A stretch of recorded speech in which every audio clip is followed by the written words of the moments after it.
Bismillahirrahmanirrahim. Assalamualaikum warahmatullahi wabarakatuh. Selamat berjumpa kembali anak-anakku semua.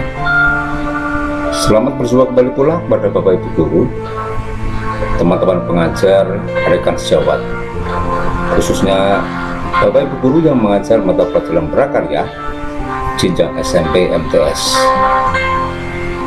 Pada kesempatan kali ini kita akan melanjutkan materi pelajaran prakarya aspek pengolahan dengan pokok bahasan mengolah serealia, umbi, dan kacang-kacangan menjadi bahan pangan setengah jadi. Sebelum masuk ke tayangan berikutnya, seperti biasa, pada anak-anakku, pada Bapak Ibu Guru, teman-teman mengajar, dan juga para pemirsa yang baru mampir pada channel ini, Mas Sarjan Channel, mohon tolong bagi yang subscribe-nya masih berwarna merah, silahkan disentuh terlebih dahulu. Kemudian kepada anak-anakku, Bapak Ibu Guru dan pemirsa yang sudah menyentuh subscribe, saya ucapkan banyak terima kasih atas supportnya pada channel.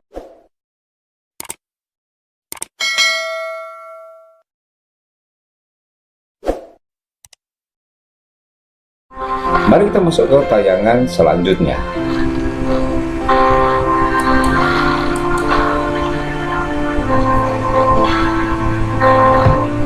Bagian pertama dari materi ini kita akan menginjak pada pengertian bahan pangan setengah jadi atau disebut juga dengan produk pangan primer. Ini merupakan bahan makanan olahan hasil bahan baku pangan dengan proses pengawetan, baik pengawetan secara kimia, fisika maupun mikrobiologi, menjadi bermacam-macam olahan pangan setengah jadi. Tujuan pengolahan bahan pangan setengah jadi adalah untuk meningkatkan kualitas dan memperpanjang masa simpan bahan pangan.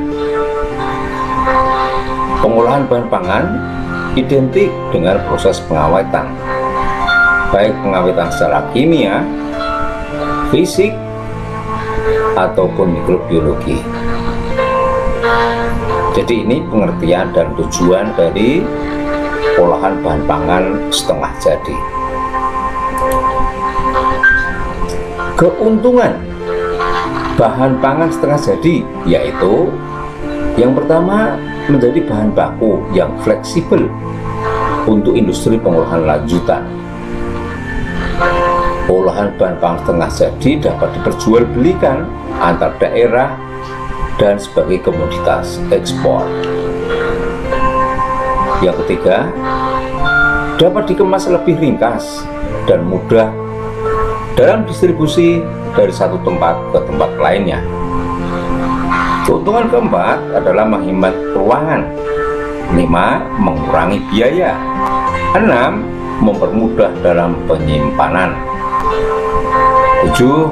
Tahan lama dan lebih kuat dari cuaca dingin atau panas. Ini keuntungan yang dapat diambil dari proses pengolahan bahan pangan setengah jadi. Berikutnya kita masuk pada jenis dan karakteristik olahan bahan pangan setengah jadi. Akan terurai nanti di sini dari bahan serealia, umbi, dan juga kacang-kacangan. Yang pertama adalah beras cepat tanam. Seperti ini gambarnya, beras cepat tanam atau biasa disebut dengan beras instan merupakan beras yang dapat ditanak dalam waktu 3-4 menit. Pembuatan beras cepat tanak antara lain dengan cara merendam, mengukus, dan mengeringkan. Bahan pangan setengah jadi dari beras itu bisa diolah menjadi olahan makanan seperti kerupuk gendar, rengginang, tepung beras, bihun, dan juga dapat diolah menjadi beras instan.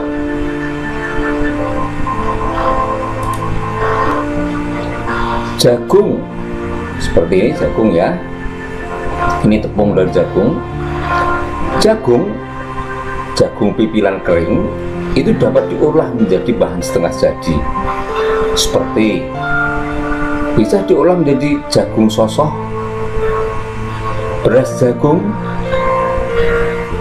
tepung maizena, padi jagung, ataupun bubuk, rasa jagung, dan makaroni, serta masih banyak lagi.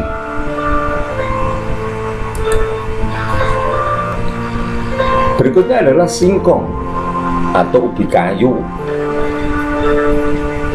Dalam bentuk setengah jadi, singkong bisa diolah menjadi singkong beku, tepung tapioka, tepung kasava, tepung gaplek, kerupuk tete, beras singkong, tepung singkong, gaplek, timun instan, juga tepung tapioka atau pati, serta tepung moka. Seperti ini wujud dari singkong, dan ini adalah tepung singkong. Nah, kemudian singkong ini bagi sebagian daerah juga dijadikan sebagai bahan pokok sehari-hari. Kita lihat, jika singkong bisa dijadikan sebagai bahan pangan setengah jadi dengan cara dibuat, dikeringkan menjadi gaplek. Kemudian gaplek bisa ditumbuk, diperhalus, dan jadilah tepung gaplek. Kita lihat proses bagaimana membuat gaplek. Perhatikan pada tayangan grafik ataupun gambar skema di samping.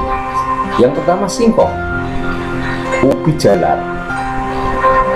Ketika sudah waktunya, sudah berumur, singkong dicabut. Kemudian setelah dicabut, dibersihkan, lalu dikupas dan dicuci. Selanjutnya, singkong yang telah dikupas dan dicuci tadi bisa dirajang, bisa diperkecil. Kemudian setelah dirajang, singkong direndam ke dalam air. Setelah waktunya cukup, kemudian singkong bisa dijemur sampai mendapatkan sinar matahari cukup dan singkong betul-betul kering. Nah, singkong yang dijemur kering inilah yang kemudian disebut dengan gaplek. Inilah bentuk setengah jadi dari singkong gaplek. Selanjutnya kita masuk pada tepung. Tepung adalah partikel padat yang berbentuk butiran halus atau sangat halus, tergantung pemakaiannya. Tepung berasal dari beras, ketan, singkong, dan gandum. Tepung dapat diolah menjadi beberapa produk olahan makanan. Pengolahan gandum menjadi bahan setengah jadi, yaitu bisa dibuat wool oat, ya, wool oat. Kemudian aneka pasta dan juga tepung gandum.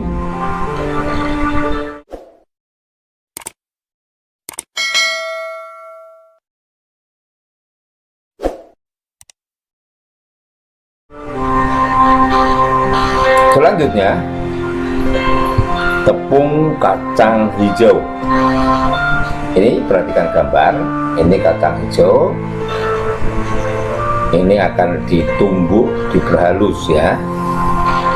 Kacang hijau yang menjadi bahan utama pembuatan tepung kacang hijau dengan menggunakan bahan-bahan yang tidak mudah menjadi coklat apabila dikupas.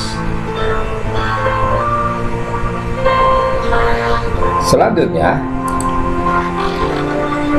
masih pada tepung dan pati, namun perbedaannya cukup jelas antara tepung dengan pati. Pati adalah hasil penyaringan atau ekstraksi dari suatu bahan. Pati dapat digunakan sebagai bahan kue, sohun, bahan pengental aneka produk makanan, bahan perekat, dan juga sirup.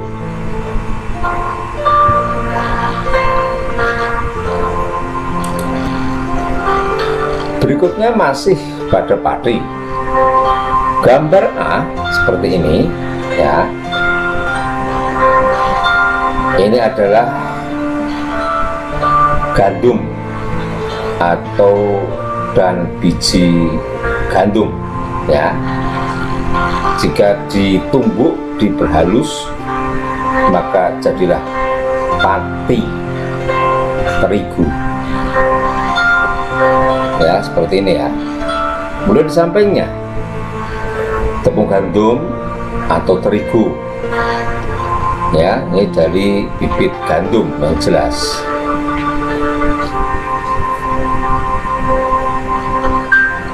Selanjutnya ada padi kanji atau sering disebut sebagai tapioka. Padi kanji, kanji atau tapioka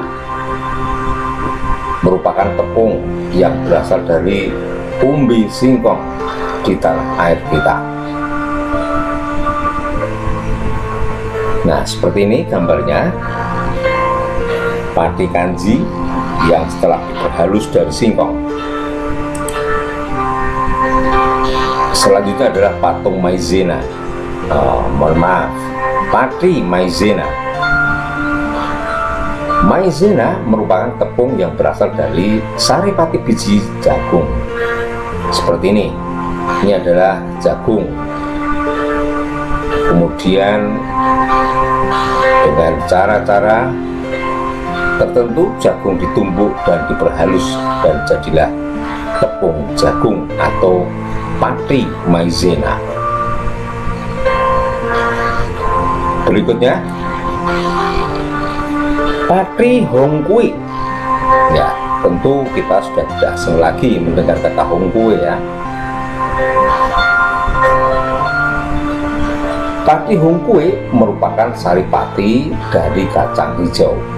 Nah, masih berkutat di kacang hijau.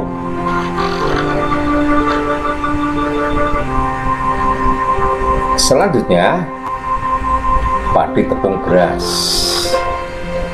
Seperti ini ya. Setelah ditumbuk jadilah halus seperti ini. Tepung beras adalah tepung yang dibuat dari beras dengan cara digiling, ditumbuk atau dihaluskan.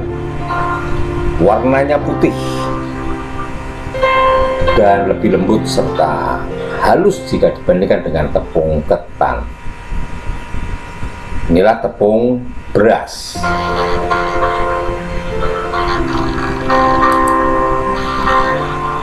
Selanjutnya adalah padi tepung ketan. Dari namanya saja sudah sangat jelas. Tepung ketan adalah tepung yang dibuat dari beras ketan, beras hitam, dan atau beras putih. Dengan cara digiling, ditumbuk ataupun dihaluskan. Ini caranya mengubah beras menjadi tepung ketan. Berikutnya padi tepung sagu. Tepung sagu adalah tepung yang dapat dibuat dari saripati batang pohon sagu. Untuk dapat menjadi makanan siap saji, maka terlebih dahulu sagu ini dikelola, sagu ini ditumbuk, diperhalus.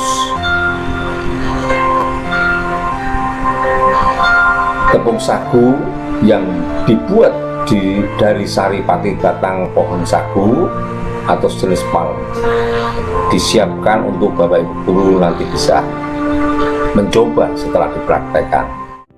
Demikian yang bisa saya sampaikan. Terima kasih telah menyaksikan. Wassalamualaikum warahmatullahi wabarakatuh.